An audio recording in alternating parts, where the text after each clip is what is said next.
So, talk about the importance of this movie. I know I've said this over and over, but I need to reinforce it. Talk about the importance of this movie. Well, this movie is important because August Wilson is one of the, I won't disrespect anyone else, but he's one of the great American playwrights. August Wilson wrote this screenplay. These are his words. That's why it's important. And when you take this journey and you see where it takes us from the beginning to the very end, you realize this is your family anywhere in the world.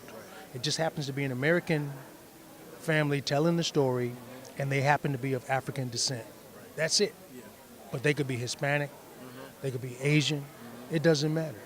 You think everyone will receive it in that way? Absolutely. Listen, if you heard, I heard. If I see you being accosted and you need help, it's going to change my day. That's how human beings are. Regardless of color, race, creed, religion, we actually care. Well, let me counter with you on that. Okay, go ahead. Okay. In this day and age, we've seen over and over, in specific instances with, say, police brutality, where a lot of times it seems almost that this becomes overlooked. This bothers me because obviously, as you already noted, African Americans will oftentimes jump in, they'll go to Standing Rock, they'll pray, they'll forgive, et cetera, et cetera. I guess my question is, I'm hopeful, as you just noted, that others will receive it, but I'm not convinced necessarily that they will. Okay, I understand.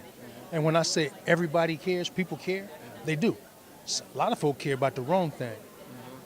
They care about self-preservation, but they don't realize that you lost something too. You know what I'm saying? They just think about self. Once we can get out of self and be able to serve our brothers and sisters, that's when we elevate. That's how we came out of the civil rights, that whole era.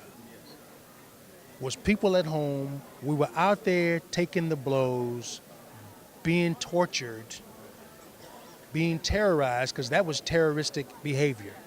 We were being terrorized, and people at home on their televisions in the evening news saw it happening and dropped their plate and stood up and did something about it. Those are the people I'm talking about. They're out there, and they care. There's some other folk out there, they care, but they care about the wrong stuff. Yeah. Okay. Talk about the atmosphere amongst the cast. It's love. It's love, it's respect. And this is a project we did not for self. We did it to serve August Wilson, and we did it to serve Denzel. This represents the next chapter in my brother Denzel's life. This is Denzel's giving back chapter. And when he handpicked us and called us to do it, of course we were on Broadway with him, but when he handpicked us and called us to do it, nobody said no. Are you kidding me? It's like, D need us. And here we are. Everybody else had to wait. And nah, man, I got to do this thing. When? I don't know. But whatever it is, this has priority over what you want me to do because D need us. You know what I mean? Yeah. So I'm going to ask you a hip-hop question. You into hip-hop, right? Look, no, Yeah, no. there's a lot of stuff out there. I changed Old the school? channel. I'm old school, man. Come on, baby. Okay. Yeah. Give me your top 5 old school artists. Chubb Rock, Oh. Craig Mack. Wait a minute. You got Chubb Rock. You got to talk about that. Chubb is the professor, man. Chubb is brilliant. And he's still out there slaying it. You know what I'm saying? Hip-hop, a lot of people don't know that hip-hop stands for hipping people while they're hopping. A lot of them don't even understand that rap stands for rhythmic African poetry. That's what rap stands for. They talking about rap. They don't know what that means. It means rhythmic African poetry. And if you ain't careful, somebody's going to say it means rhythmic American poetry or rhythmic something else poetry. It's rhythmic African poetry, and don't you let nobody steal it from you. I like Right, that. that's I real. like that. I'm I just like telling that you, advice. These young guns don't know what that is. I'm trying to tell them. Yeah. In a few years, Eminem will be the. All right, cool. Anyway, we'll get off So that. here's my 5-step drop. Craig Mack, not in this order either. Chuck D, right? Cube, Snoop. You ready for this one?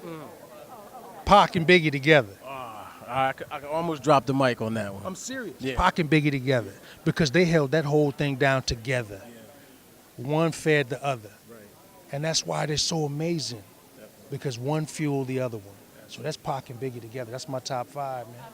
That's a respectable top 5. I appreciate you, brother. Got it, man. Much love. Oh, let me ask you this. Do you get tired of people do people still reference bubblegum to you?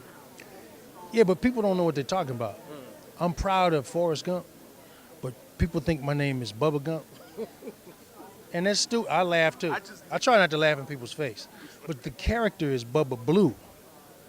Forrest's last name is Gump. Right. I saw a dude lose $250,000 in Las Vegas. They asked him the character's name, and he said, Bubba Gump. And I was like, and they said, final answer. He said, final answer, Bubba Gump, Bubba Gump, Bubba. And they said, I was like, he was so sad. I was like, yeah, Blue, Benjamin Buford Blue. You know, the beauty of what you just asked me about Paramount, about this is that was Paramount Pictures. Steve Tisch, producer. This is Paramount Pictures, Steve Tisch, producer. Right? And here we are, full circle, in award season, and this is the second time around. Last time I got overlooked. Right. Last time I got dissed. Right. I ain't getting dissed this time. Killed it. I have to say that. I mean, you killed it there, but you killed it here too. I appreciate that. Yes, sir. And I'll be back next year. All right. All right. Salute. I salute. Yeah. Rhythmic African poetry.